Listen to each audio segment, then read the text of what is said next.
Ce jour pour l'ONG Brooke est un jour historique. Il marque le début d'une collaboration que nous espérons fructueuse avec la direction de la police nationale. Aujourd'hui, nous sommes ici pour former, informer les commandants des corps urbains de la région de Dakar sur les dispositions de l'arrêté interministériel portant réglementation des véhicules à traction animale. Comme vous le savez, cet arrêté est signé depuis 2016. Il est signé par 3 ministères, le ministère de l'Élevage, le ministère de l'Intérieur et le ministère des Transports. La police nationale est un acteur clé dans la mise en application des dispositions relatives à cet arrêté et nous avons jugé important de tenir cet atelier afin de former pour que, comme on le dit, nul n'est censé ignorer la loi, donc pour que cette loi puisse être appliquée. Les équidés de trait jouent un rôle économique très important et nous ne cessons de le dire. Et justement, souvent, c'est à cause de l'appât du gain que les propriétaires de ces animaux les surchargent ou les maltraitent.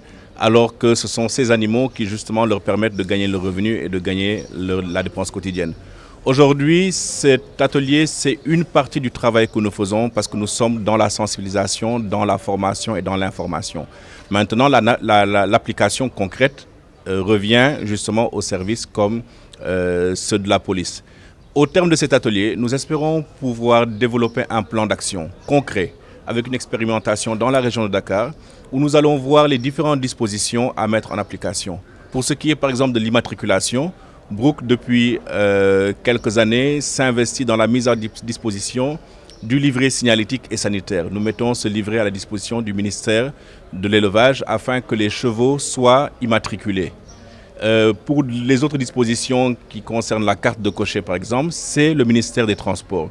Et pour tout ce qui est l'application effective, c'est-à-dire lorsqu'il y a surcharge, lorsqu'il y a maltraitance ou lorsqu'il y a défaut en tout cas dans la disponibilité des pièces, cela est du ressort de la police. Donc on espère que chaque partie prenante pourra identifier justement les actions à mener et on verra dans quelle mesure nous pourrons soutenir ces initiatives et les évaluer dans le temps. Alors, je rappelle que nous avons déjà fait un tour avec le ministre de l'Élevage dans les 14 régions du Sénégal.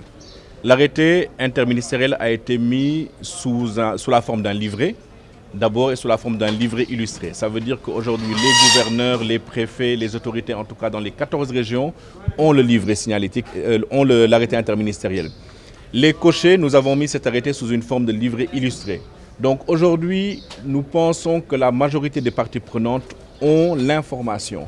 Mais ce que nous faisons, c'est encore continuer parce que c'est pédagogique et il est important que les gens s'imprègnent des dispositions. Cette réunion d'aujourd'hui va permettre justement aux commandants de corps urbains de connaître l'ensemble des dispositions de l'arrêté, mais également de pouvoir après faire le partage au niveau de leur zone avec leurs hommes pour que ces derniers puissent faire l'application effective.